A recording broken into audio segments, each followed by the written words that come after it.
Thank you for joining us at xm.com. This is the Weekly Outlook. I'm Christina Marujos, and joining me today is lead investment analyst BoJ and Yen. Rafi, it looks like inflation is the name of the game lately, and it's evident almost everywhere. Investors have been on high alert about China lately, as the world's second largest economy is facing troubles on several fronts. We've got third quarter GDP figures coming out on Monday. What are we likely to see in the data, and how worried should we be about China?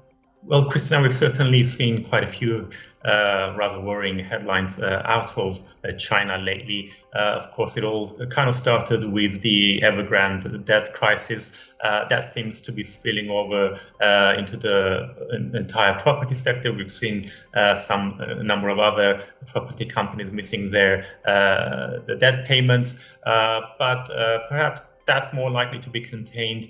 What's proving more difficult to contain is the worsening energy crisis in China. A number of businesses, especially heavy industries, are forced to reduce their power usage, so they're cutting down on production. We've got a number of other much broader supply issues, and on top of all this, we also have the regulatory crackdowns by authorities there. So a lot of pressure on businesses in China at the moment.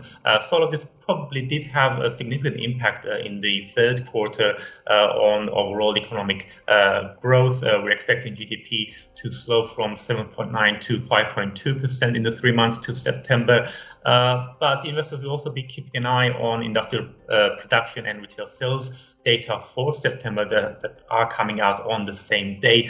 So we did see a sharp slowdown back in August.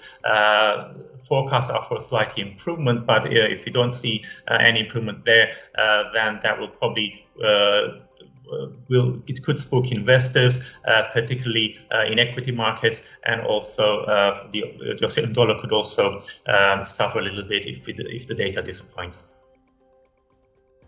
Inflation is high in New Zealand and Japan this week, as well as price pressures are building up everywhere. Do you think policymakers at the Reserve Bank of New Zealand and the Bank of Japan will have anything new to worry about from these latest readings? Well, certainly the inflation data will matter more for the Reserve Bank of New Zealand. So for the third quarter, the data that's due next week, we're expecting New Zealand's CPI rate to go up from 3.3 to 4.1%. So that's well above the RBNZ's upper target band of 3%. And if we do see an even stronger figure, then perhaps markets might start to price in more aggressive rate hikes by the RBNZ. Now, at the last meeting, the RBNZ, although they did hike rates, they weren't any more hawkish than what markets had priced in, maybe perhaps a little bit slightly cautious due to the ongoing lockdowns in New Zealand.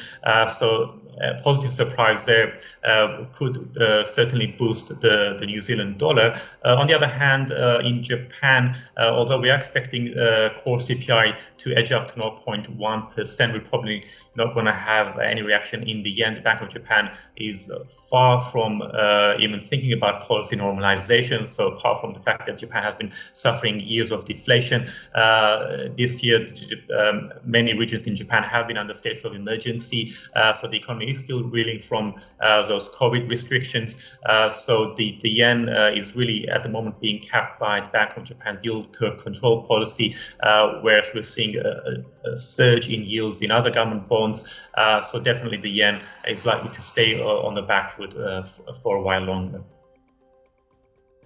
And finally, turning to the United Kingdom and the Eurozone, the regions are in the midst of an energy crisis, which of course has bruised both the euro and the pound. Can Friday's flash PMIs offer them some support? Well, if we see some upside surprises there, they could provide some relief to the euro and pound. Both are somewhat rebounding at the moment because of this pullback in the US dollar. So positive data could help. On the whole, though, it's not the outlook. The near-term outlook in Europe is not looking that great because of those energy shortages that you mentioned. And although the UK, we have seen more headlines coming out of the UK. The UK is being impacted somewhat worse than other countries because of the Brexit that has exacerbated the truck driver shortages there. The Eurozone is also seeing increasing impact from soaring natural gas and oil prices. And on top of all this, we did already see some impact back in the September PMIs. For example, in Germany, automakers there were suffering from global chip shortages, so that's holding back production, and we could see worsening effect from all that in October. In the UK, we're also going to see inflation and retail sales data coming up. The inflation numbers will be very important because the Bank of England is getting very close to raising interest rates.